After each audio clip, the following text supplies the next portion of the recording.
Hi everyone, and welcome to Tuesday's Tips with Lauri. Today we're going to share with you some embellishment tips, and this is a part 1 of a part 2 series. So tune in for our part 2 series, you're going to love that.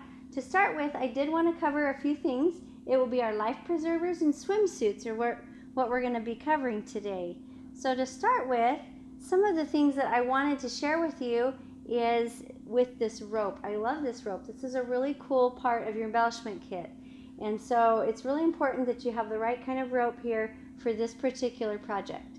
To start with, it comes with 3 yards in your embellishment kit, but you're going to want to cut 18-inch strips. So you're going to cut 3 of those for your 3 life preservers, and we'll get started with just that. So I think I left, there we go. So I start with my 18 inches of my life preserver.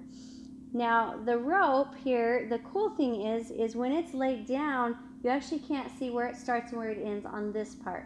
On the other parts where we have the rope, which is also in our swimming trunks and on our dock and also down here, you're going to use up all 3 yards almost exactly, and I'll pull this up so you can see that.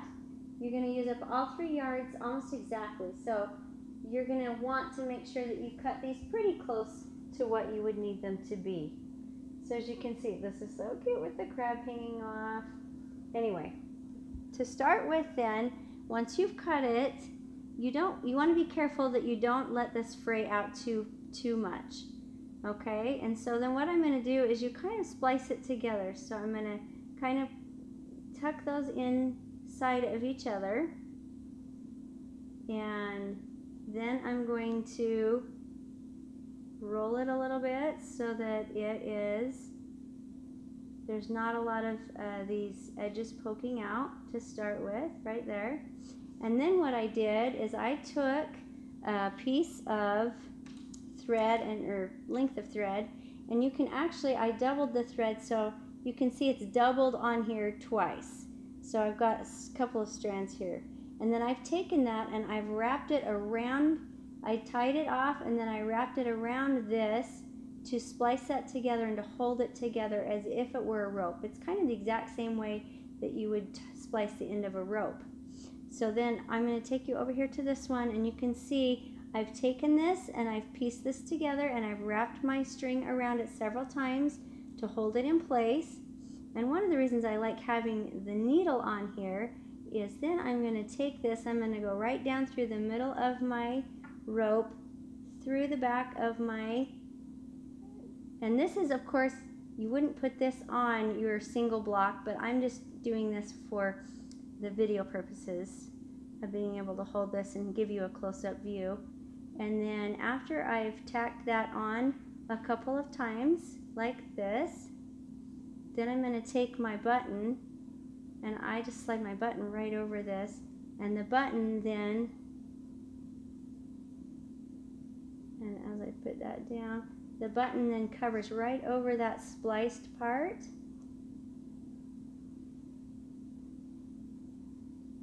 And get that in place right there. My button covers that spliced part, and you can't see where it started and where it stops. And then you just continually add your button, and you kind of play with how you want this to look. And you can add your button there, and I'm going to add a button down here, and you just sew right through the button, right through this, onto the back of your quilt, and you're just tacking it again. And one thing I wanted to make sure that it's very clear that this is done after your quilt is put together and quilted. I was just simply showing you on the smaller block for just a visual purpose only. But right here, this is where you would see, and you can see right here how they've spliced this together. And up close, I can see, like, this is right where we would spliced it right here before. But it looks great because the button covers it, and look how beautiful it just turns out. So fun. A great way to make that rope look continuous and you don't see your knots. Now you will be using knots in some other places. So come back over here with me, and we're going to look at the swimsuit. Now with the swimsuit, you have an 8-inch piece of the rope, and I have added a piece of tape to both ends, you can see that, of my rope to keep it from fraying and to help me thread this through these holes. Now these eyelets are made with either you can use a hole punch like a crocodile tooth, or you could actually use your scissors and just clip those holes, however you'd like to do that. So I've threaded it through to the back, and then on this back side I'm going to thread it back through to the front, and the tape actually allows you to be able to pull that through. Now once you've pulled this out, the best thing to do, and this is done before it's sewn in the quilt, so do note that this is something you do need to do before you sew it in the quilt. And in order to keep these strings out of the way of the quilter, you're just going to take these and you're going to actually just coil them up like that and put some Kimberbell paper tape over the top of those. And then when it's sewn in the quilt, these are not in the way of the quilting for the quilter as well. So just make sure you coil them up and tape them in place. And that way the quilter can get around those. All right, moving right along, this is our swimsuit ties, and these are just such a very, very cute touch. I think they make it look so realistic, and I love it. It looks like a 3D. It looks like your swimsuit is just right here hanging. Isn't that cute? It looks just like you've tied it on. And then the secret then to this is make sure when you're sewing them, you would just flip them right side out. But when you're using the embroidery machine, make sure that you're using this no-show mesh. It's a really, really pliable, easy to flip, easy to turn type of stabilizer, and it's a cutaway. So as you can see, we're going to finish cutting this away. We're going to go just like this, and it's between a 1/4 to 1/8 of an inch away. But I would recommend when you get to your corners, trim your corners a little bit closer. And I'm going to trim this other corner just a little bit closer. And we've had a few people ask, how are you flipping these? Because it is a tiny little hole. Now you could do it a couple of different ways. One way is, if you feel that that hole is too small, you can certainly just take a couple of snips back on your, right there, the stitches.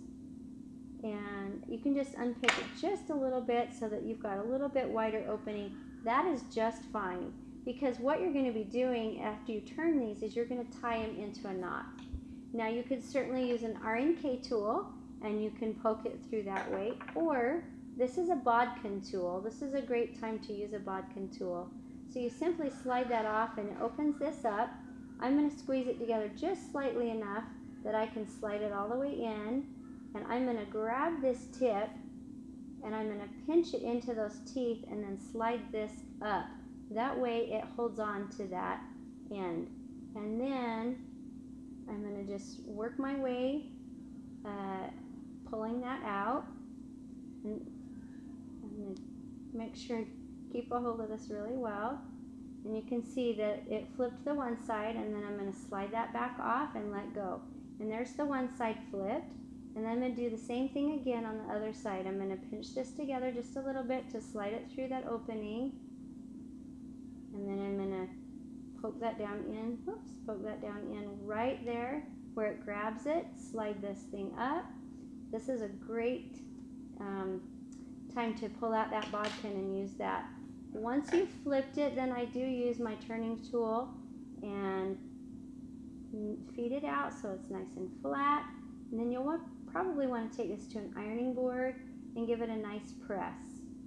Now the cool thing is you do have an opening, but once this is pressed, and I'm going to show you really quickly after you've pressed this, when you go to tie your knot, this opening is going to be covered with your knot, so you don't have to worry about closing that. And one of the ways I find, because if you're just trying to tie this in a knot, it's really hard. So I find it a little bit easier if I fold this in half, then it's more of a string size. And then if it's a string size, then I feel like I can tie that around. And you're going to push that through, and of course tools are the key here. I always like to use my tools whenever possible. And I like to take a pair of little needle nose pliers here, and I just grip the end of that tie, and that way I can pull it through. And then I'm going to straighten it up a little bit here. pulled it a little too much on one side. Come back here, there we go. And once you've tied your knot and you get it straightened up a little bit, I'm going to pull this a little bit more on the side so that it's tightened a little bit up. And then you're going to attach that then to your swimsuit. And I like it knot side up, just like that we've got right here. So that's just like that. And then I have these ready to go. So when my quilt is all finished, I can embellish it and add these cute swimsuit ties to my swimsuits. And this actually goes to a different, it goes to this one right up here. So that is all for today. And hopefully that you've got some great tips to start out with your embellishments. And join us for our second series, part 2 of our embellishments. Thank you so much. Bye-bye.